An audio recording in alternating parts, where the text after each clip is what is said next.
Pour l'IPFH, c'était important finalement dans le cadre du plan stratégique de pouvoir voir ce qui se passe ailleurs, voir un peu les innovations en dehors du territoire belge notamment. Et donc on a voulu faire travailler l'ensemble des villes et communes, des intercommunales de développement économique autour de l'IPFH pour s'assurer finalement qu'on était dans la même direction pour les développements à venir.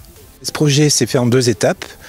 On a d'abord mis une plantation d'abricotiers sur 1,5 hectare qui avait été posée de manière un petit peu empirique. On n'avait pas fait attention aux endroits où il devait être, au soleil et tout ça. Puis on a repris ce projet en main et on a remis à fruit cette plantation qui ne produisait que 250 kg à l'hectare. Au jour d'aujourd'hui, on en est à 10-12 tonnes même de production grâce à des méthodes où on va voir comment se comporte le soleil, le fruit, l'arbre. On est en train de tout redéfinir.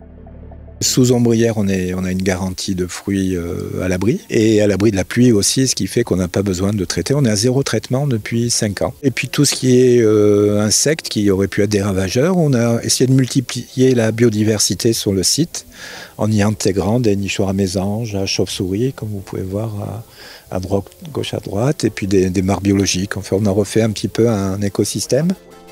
Nous sommes ici justement pour présenter le démonstrateur, ça fait 10 ans qu'il est en place, pour montrer que la transition énergétique peut venir au service de la transition agricole et intégrer dans les territoires justement ce double enjeu.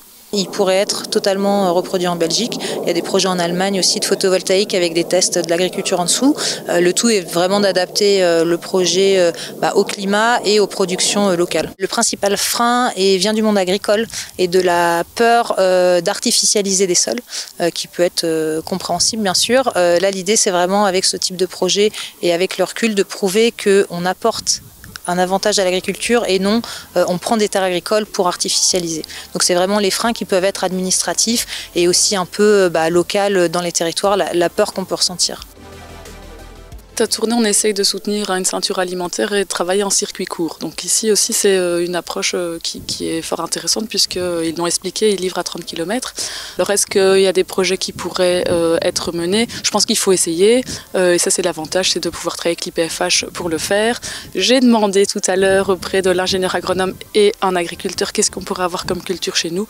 Il me disait typiquement la fraise et la pomme puisque c'est ce qu'on a sur notre territoire et je pense qu'on ne peut qu'essayer. Après, on verra ce que ça donne. A priori, moi, je venais un petit peu sceptique, pour être honnête. Et puis après, quand on voit ici la façon dont ça fonctionne, tous les intérêts en matière de biodiversité, il faut être ouvert d'esprit et tenter l'expérience, je pense.